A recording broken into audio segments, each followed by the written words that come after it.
There was a time I believed love could fix anything. I thought if you gave enough of yourself, your time, your kindness, your tears, then eventually people would see your worth. But I was wrong. So, very wrong. Back then, I was just a quiet girl. Not the loudest in class, not the prettiest, not the richest. But I had something I thought was rare. I had love. At least, I believed I did. His name was Jake. He wasn't like the others. Or so I thought. He would smile and brush my hand when no one was looking. He would whisper sweet things in my ear like, "You're different. You get me." And I believed every word. I held on to those moments like they were sacred. I would do anything for him. And I did. I defended him when teachers accused him. I covered his lies when his name came up in school gossip. When his father, just a school driver, was mocked, I fought for him. I fought even when he never asked me to. Or maybe that was the point. He never asked because he never cared. He had a friend, Aiden. Aiden was different. He wasn't loud. He didn't joke. His silence was heavy, almost dangerous. He was the son of the richest man in the country. Everyone respected him. Even teachers bent when he walked past. And me? I avoided him. Something about his eyes made my skin crawl. Still, I trusted Jake. So when he told me one day, "Aiden thinks you're too protective. Maybe he's up a little," I actually tried to change. I thought, maybe I'm too much. Maybe I'm embarrassing him. I didn't know then that it was all part of the game. The whisper started small. She follows Jake around like a dog. She thinks she's his girlfriend. Shame. She's always begging for attention. At first, I ignored them. I told myself the world was just mean, that people didn't understand love the way we did. But slowly, I noticed Jake's laughter at the wrong moments. I noticed how Aiden would stare at me from across the school field, a smirk tugging at the edge of his lips. I noticed how people started moving away from me when I walked into rooms. Still, I stayed. I loved blindly, foolishly. The day everything fell apart began like any other. There was a school event, a cultural celebration. Everyone was dressed in traditional clothes. Music echoed through the halls. There was laughter, dancing, games. And me? I was excited. Jake had told me, "Let's perform together. I want to show everyone how talented you are." I spent the night before practicing. I picked my best clothes. I memorized my lines. When it was our turn to go on stage, I stepped out heart pounding with joy. But Jake didn't show. I stood there under the bright lights, holding my microphone. Alone, the audience murmured. Someone laughed. I could hear whispers ripple through the crowd like poison in water. Then the projector came on. Photos of me, private ones, embarrassing ones, screenshots of my old chats with Jake, messages where I confessed how much I loved him, pictures I had only ever sent to him, and then audio clips, me crying, begging him not to leave me, saying things I didn't even remember. The crowd burst into laughter. My legs trembled. My mouth went dry. I stood frozen, heart pounding in my ears. Somewhere in that chaos, I looked at the front row, and I saw them. Jake, laughing. Aiden, clapping slowly, eyes locked on me, smiling like the devil himself. That was when I realized this wasn't a mistake. It was planned. I ran. I ran through the halls, past the stairs, past the phones recording my shame. I ran until my lungs burned. I ran until my knees gave out. I collapsed in the back of the school compound, behind the storehouse, where no one could see me. I don't remember how long I stayed there. I cried until I couldn't anymore. I tried to scream, but even my voice had abandoned me. I felt like the ground should open and swallow me. Maybe it did. In a way, it did. When I finally stood, something inside me had changed. Not healed. Not yet, but broken in a new way. The kind of broken that makes you silent. The kind of broken that doesn't beg anymore. I walked blindly onto the road, not seeing, not thinking. The night had fallen. The road was dark. Then, a light, a loud horn, tires screeching, pain, silence. I don't know what happened after that. Maybe I died. Maybe I didn't.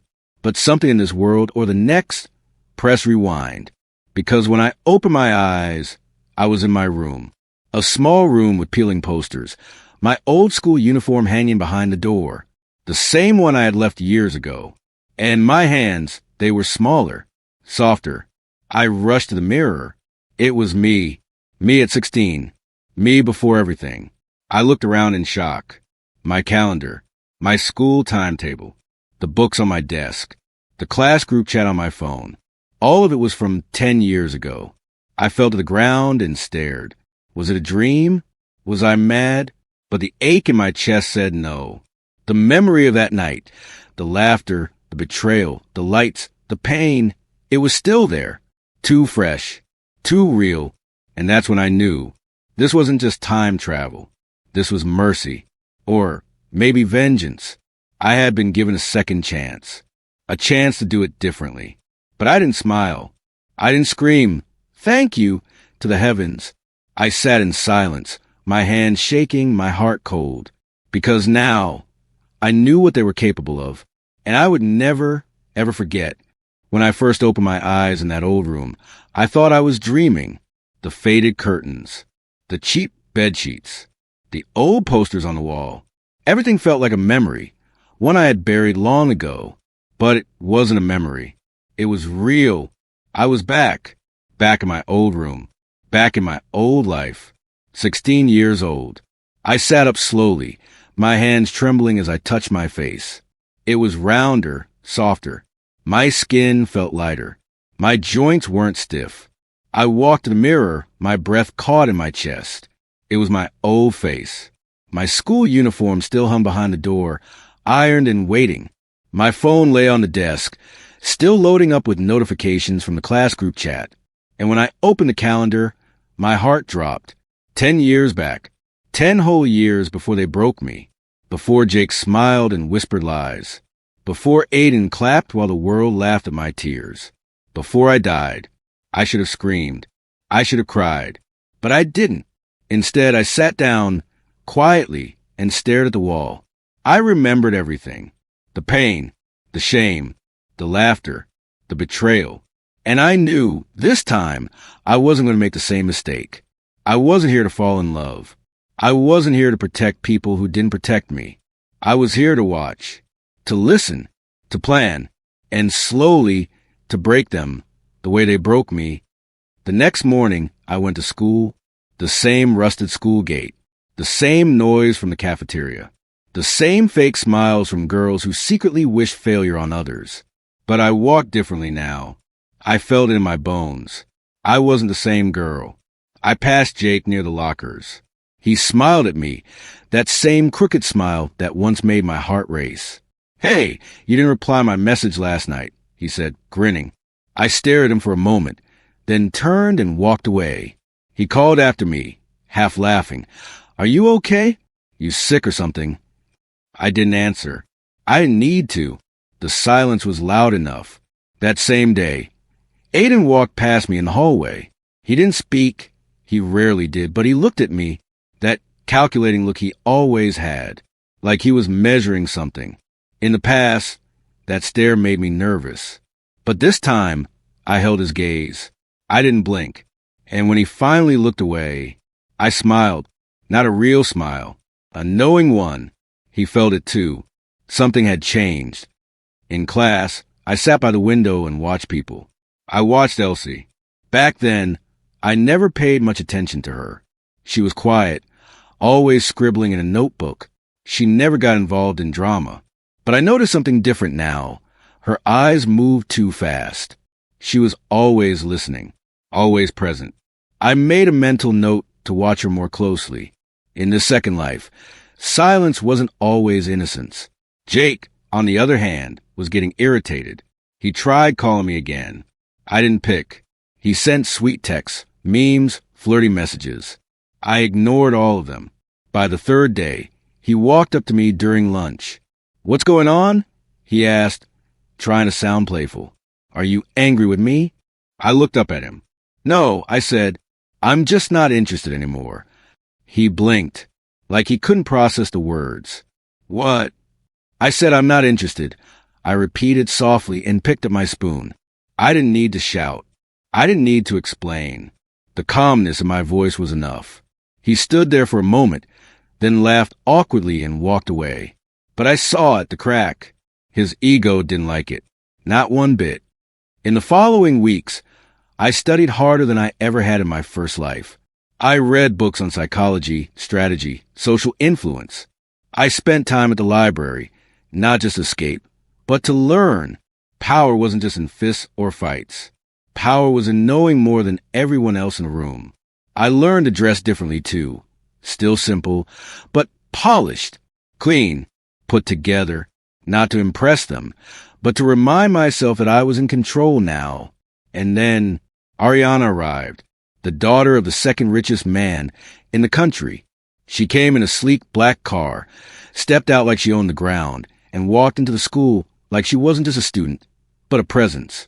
Girls stared. Boys stammered. Even the teachers adjusted their posture. Ariana didn't smile much, but when she did, it was the kind that left you guessing. One day, after a school board announcement, the principal personally escorted her to the staff room. I knew something had shifted. Later, I overheard two senior boys whispering. Her dad owns half the school now. New director. That's why the principal is panicking. Good. Power was entering the building. And I wanted to be close to it, not by pretending, not by forcing it, but by becoming valuable. I started volunteering at the school press club. One Ariana quietly supervised. I never said much, but I paid attention. I completed tasks before deadlines. I spoke only when necessary. I made myself useful without being loud. It wasn't long before Ariana noticed. "You don't talk much," she said one day, handing me a printed article. I shrugged. I've said enough in my past life. She looked at me then, not confused, but amused, like she knew something. "You're not like the others," she said. "Keep watching. The quiet ones usually end up holding the pen that writes the story." I didn't smile, but inside, something settled. She was right. This time, I wouldn't be the story that got mocked. I would be the hand behind the headlines. The shadows were still thick. Jake was still loud. Aiden was still powerful. And the game hadn't even started yet. But I had time. And time was now my greatest weapon. People think revenge is loud. They expect shouting, fighting, maybe tears. But the most dangerous revenge is a quiet one. The one that moves like smoke, unnoticed until it chokes everyone in the room. That's the path I chose. In my first life, I had screamed, begged, cried. None of it changed anything. But in this second life, I realized that silence, well-placed silence, hurts more than any insult. Jake didn't understand that at first. The more I ignored him, the harder he tried. He started by asking if I was okay, pretending to care. "Hey, are you mad at me or something?" he asked one afternoon outside the cafeteria, scratching the back of his neck. I looked up at him. "No," I said simply, "I'm just done." He blinked. "Done with what?" "With pretending." And I walked away. He called after me, "You're acting weird lately. What's wrong with you?" But his voice shook slightly. That's how it started. Me removing pieces of him from my world, like peeling stickers off an old wall. He couldn't stand it. Jake loved being needed. He loved being chased. Now that I wasn't doing either, he looked lost. He tried to flirt with other girls in front of me. I didn't react. He posted photos with fake captions like, "Some people miss blessings when they stop paying attention." I didn't blink. I lived like he didn't exist. And slowly, others followed. The crowd around him thinned. Not all at once, but little by little, the way light fades when the sun sets. People sense when someone is falling, and no one wants to fall with them. But Aiden, he was different. He didn't beg for attention. He didn't post dramatic things online. He watched, just like I did. He noticed a change early. One day, after history class, he approached me while the hallway was nearly empty. "You're quieter than usual," he said, walking beside me like he was taking a stroll in the park. "I've always been quiet," I replied, without looking at him. "Not like this," he said. Before, you were quiet like someone hoping not to be noticed. Now, you're quiet like someone who's already seen everything. I paused. He wasn't wrong, but I didn't answer. I kept walking. He didn't follow. The next week, he tried again. At the library, he dropped a book on the table in front of me and said, "You know you're not invisible, right?" I looked at the title, The Art of War. "Neither are you," I said, pushing it back gently. But I've learned not to confuse presence with power. Aiden stared at me for a few seconds, then smiled, just a little, a dangerous kind of smile. "Noted," he said, and he walked away. From then on, I knew. The game between us had begun. But this time, I wasn't the piece. I was the player. I focused on becoming untouchable. I built myself slowly, grades, knowledge, confidence. I spent more time around Ariana. She didn't speak often, but when she did, her words carried weight. "You don't need to raise your voice," she told me once after a meeting. "You just need to raise your value." That stayed with me. So I worked. I helped her organize the school's digital press. I learned how to schedule posts, how to write without using names, how to make people feel things without spelling anything out. Soon, I had access to the school's social media. Not control, but influence. Enough to plant seeds. And I began to do just that. Not lies, just reminders. A quote about fake friendships on Monday. A short story about betrayal on Thursday. A poll asking, "Have you ever been laughed at by people you trusted?" On Saturday. It was subtle, quiet, but it stirred something. People began whispering again, but not about me. They whispered about the time Jake was cruel to a junior girl. About how Aiden once bribed a teacher during sports week.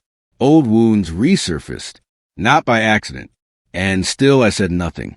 One afternoon in the computer lab, I noticed Elsie watching me again. That girl, quiet, strange, almost invisible. She approached me after class. "Did you post that story about betrayal?" she asked, barely above a whisper. I looked at her carefully. "Why?" "Because it sounded like someone who's been hurt before," she said. "Someone who wants people to listen without screaming." I didn't answer, but I watched her closely after that. Maybe I wasn't the only quiet one who remembered things too well. Jake was spiraling. He wasn't used to being ignored. He started acting out, arguing with teachers, mocking students just to get laughs. But it wasn't the same anymore. The laughter was forced. The admiration had faded. One day, I passed him near the basketball court. He was sitting alone. He looked up when he saw me. "So this is it?" he asked. I stopped. "This is what?" "You're never going to speak to me again?" I tilted my head slightly. "I never said that." "Then say something," he begged. "I miss you. You know that, right?" I looked at him for a long time. "You don't miss me," I said. "You miss the girl who needed you. She's gone." And I walked away. That night, he posted a photo with a caption, "Be careful who you betray. Some don't come back the same." He was right. Aiden stayed calm, but I could see it, cracks in his shell. Once, I made a casual remark during press club. "We should be careful what we publish." I said, "After all, one post can destroy a reputation, especially if it's true." He didn't react immediately, but later that day, I saw him standing alone in the hallway, his phone in hand, jaw tight. He knew. He didn't know how much I remembered, but he knew I remembered something, and that terrified him, because people like Aiden don't fear failure. They fear being exposed.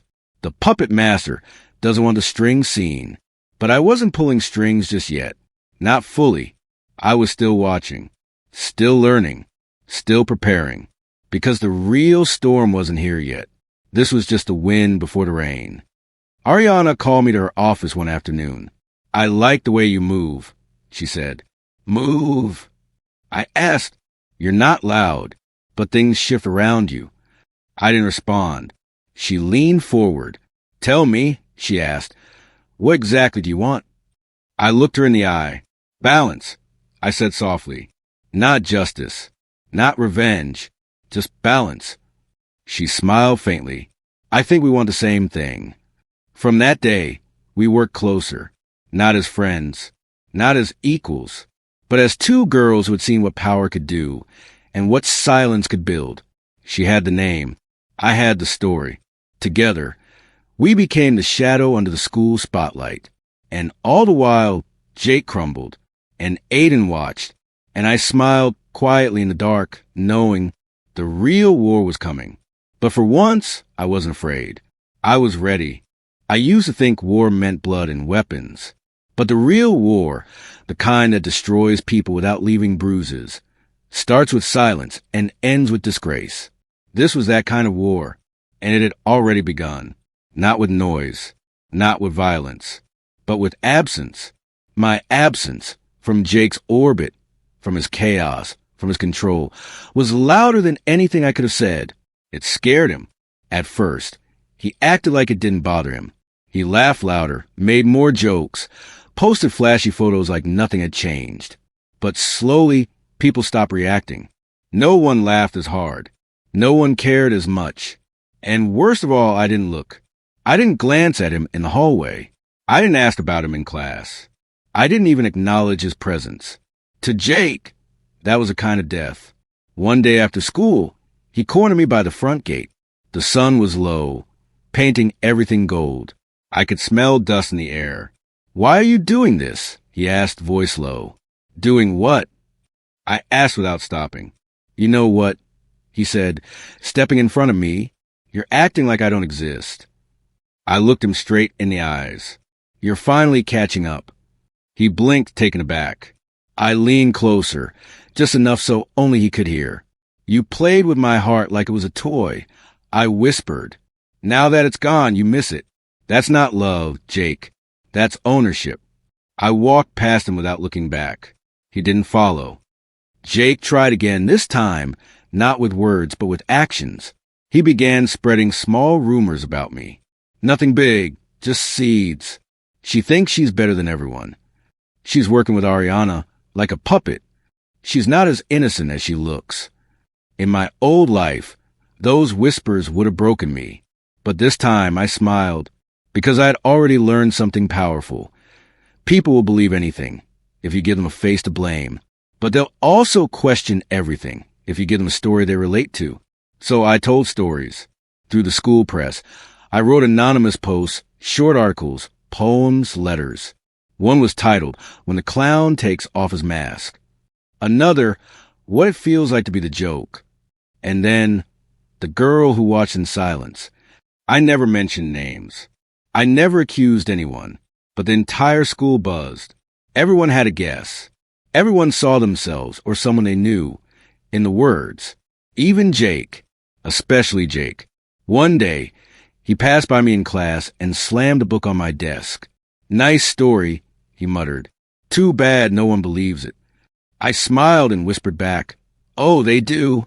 They just won't tell you." He stared at me, stunned. For the first time, I saw something new in his eyes. Fear. But Jake was just the surface. The real battle was with Aiden. He was quieter, colder, more calculated. While Jake stumbled and shouted, Aiden moved like a shadow. But I'd learned his rhythm. I started planting clues, deliberate words, passing comments, subtle hints in conversations where I knew he'd hear them. In one group discussion, someone brought up betrayal. I said, "Betrayal isn't always about stabbing someone in the back.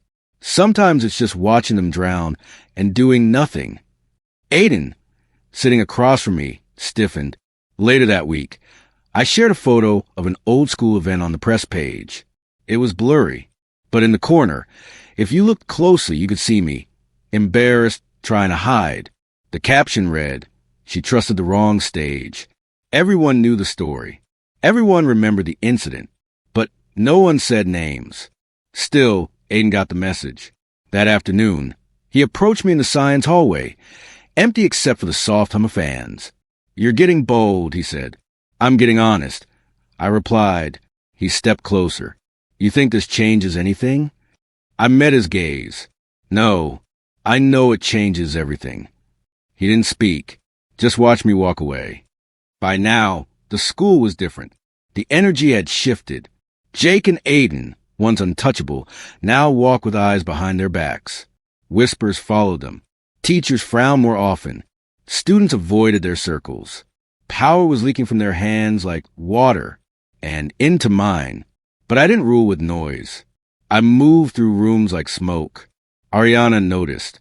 She called me into the press office one Thursday after school.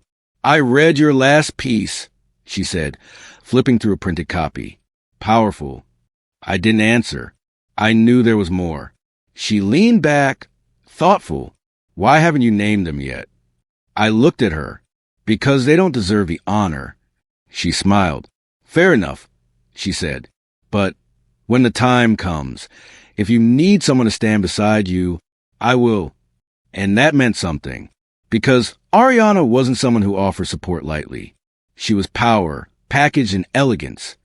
One afternoon, something strange happened. Elsie left a note on my desk, folded neatly. No name. It read, "I know what you're doing, and I want to help." I looked around. She was gone. Later, I found her behind the library, writing in her usual notebook. "You left this?" I asked. She nodded slowly. "Why?" I asked. She hesitated, then said, "Because I saw what they did to you, and I did nothing. I was afraid." I sat beside her. "We were all afraid," I said. "But I'm not anymore," she whispered. And in that moment, I realized I wasn't alone. There were others, silent, watching, waiting, victims, witnesses, now maybe even allies. The final blow was coming, but not yet. For now, I planted the last seeds. One day, I walked past Aiden and dropped a quote on the floor beside him. It read, "The devil was beautiful until the mirror cracked." He picked it up, read it, then looked at me. No smile, no words, just a long, tense silence. We both knew his mirror was starting to break. Later that week, Jake got into a fight with another boy. He screamed about being lied to, about people turning others against him. The teacher suspended him for a week. He stormed out of school, red-faced and shaking. The whispers turned into full-blown laughter. The same laughter I once heard in my nightmares. Only this time, I wasn't the one they laughed at. I sat under the mango tree that afternoon, watching the leaves move with the wind. Ariana walked past me, paused, and said, "The quiet war?" I nodded. "Almost over." She nodded back and kept walking. I looked around. The school wasn't the same. The hallways felt different. The air lighter. People talked to me now, not because I chased them, but because they wanted to be close to the calm in the storm. I was no longer the girl who was broken. I was a girl who built herself back, one step, one breath, one plan at a time. But I wasn't done. Not yet. One last chapter remained. One last moment to break the stage that once broke me. The final event was near, a school celebration, a stage, a microphone, an audience, familiar and perfect. This time, I wouldn't run from it. I would stand on it, and the truth would speak. I used to fear stages. In my first life, a stage became my grave, a place where laughter buried me, where shame wrapped itself around my body like chains. But in this life, this time, I would not run from the stage. I would own it. The school announced a major celebration, the end-of-term showcase, a tradition. Students would perform, awards would be given, and Aiden had been chosen to give a speech. Jake was set to lead the closing presentation. It was almost funny. The very same stage where they once destroyed me, they were now preparing to stand on with pride. But pride, I had learned, comes before the fall. And I had been preparing for their fall since the day I woke up in this second life, not with fire, but with proof, real, undeniable proof. Screenshots, old messages, voice recordings I had found through digging in cloud accounts they forgot to secure, files that never disappeared, just hidden. I had everything. Photos of Jake mocking me in group chats, a voice note from Aiden, laughing about how she cried so much I thought she'd faint. And the one message that sealed it all, Jake to Aiden. She really believes I love her. We'll finish the show and let her humiliate herself. It's too easy. Yes, Too easy. Only this time, it was walking into the trap. The night before the event, I sat alone in my room. I didn't smile. I didn't celebrate. I remembered everything. The girl I used to be, the pain I had swallowed, the night I walked into the road, ready to leave the world because of boys who never saw me as human. But now I was a storm they didn't see coming. The auditorium was full. Parents, students, teachers. Ariana sat in the front row, dressed like royalty, calm as ever.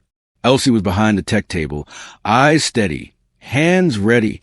Jake stood near the side curtains, fixing his collar. Aiden stood backstage, rehearsing his speech one last time. I walked past them both. Neither spoke, but they watched me like ghosts who had seen death walking, because they had. The event began. Songs, dances, cheers. Then came Aiden's turn. He walked up with confidence, straight posture, polished shoes, microphone in hand. He started slow. 10 years from now, he said, most of us will forget the names we see today, but we'll remember how people made us feel. I smiled. You're right, Aiden. People will remember how you made them feel, because that moment, that was when the screen behind him flickered. Once, twice, then it began. Not suddenly, but smoothly, like a story being told. A conversation thread appeared on the screen. Aiden turned slightly confused. The room went quiet. Jake's name showed first. Then Aiden's. Laughter. Mockery. The word plan. More screenshots appeared. Chats. Voice notes. Images. Recordings from years ago. Stitched into a silent slideshow of cruelty. Let her beg. She's too stupid to see it. When she breaks, record it. Gasps filled the hall. Parents stared in horror. Teachers sat frozen. Jake stood slowly, pale as chalk. Aiden gripped the microphone, mouth slightly open, then lowered it. He had nothing to say. I stepped forward. I didn't need to touch the mic. I didn't need to explain. Everyone had already seen what they needed. And in that moment, I saw something that didn't happen in my first life. Silence. But this silence wasn't the kind that smothered. It was the kind that judged. Jake stumbled out of the hall. Aiden followed slowly, head bowed. I didn't chase them. I stood by the curtain, watching the audience. The same audience that once laughed at me, now look at me with something new. Not pity, not apology, but respect. Because truth, when shown like a mirror, forces people to see. And mirrors don't lie. That night, the school was in chaos. The next morning, the post went viral. Students shared the images. Alumni commented in shock. Parents demanded explanations. By midday, Jake had been suspended. By evening, Aiden's father had pulled him from the school. But it didn't stop there. People started speaking up. A junior girl came forward. Jake had bullied her too. A former teacher emailed the school about the power Aiden once used to silence complaints. The dominoes fell fast. The boys who laughed at pain now stood in it, alone and broken. I didn't speak publicly. I didn't need to. Ariana issued a statement from the press club. This is not about revenge. This is about truth. A culture of silence ends now. That was enough. Weeks passed, and I became invisible again. But this time, it was by choice. I didn't crave applause. I didn't want attention. I wanted peace. I wanted to be the girl who knew what it meant to hurt, and never hurt others the same way. But people didn't forget. At the final assembly, the principal, who once ignored my pain, stood at the podium. We owe one of our students a quiet apology, he said, and a loud acknowledgement. He called my name. I stood slowly. Students clapped. Some teachers stood. Jake was gone. Aiden too. And I, just me, stood under the same lights that once exposed my tears. Now they only showed my strength. After graduation, I didn't look back. I went on to university. I studied psychology. I spoke at 2 youth conferences, not about names, but about silence, about pain, about how girls like me survive things they never talk about, and how one day, if the stars align, they are given a second chance, a chance not to destroy, but to restore balance. Years later, a girl approached me at a workshop. "Your story saved me," she whispered. I didn't think I was allowed to fight back. Quietly, I smiled. Sometimes the quietest fights are the loudest victories. She nodded, and I saw myself in her eyes. Not the broken version, but the one who returned from the ashes. Some nights, I still dream of the old me, the girl who cried behind buildings, the girl who begged to be loved. But I also see the day she stood on that stage, no longer afraid, and I whispered to her, "You didn't lose. You transformed." Because I know now, that pain does not kill us. It refines us. And the girl they tried to bury, she became the root of something unstoppable. Me. Thanks for watching. If you enjoyed this video, don't forget to like and subscribe to see more of my content.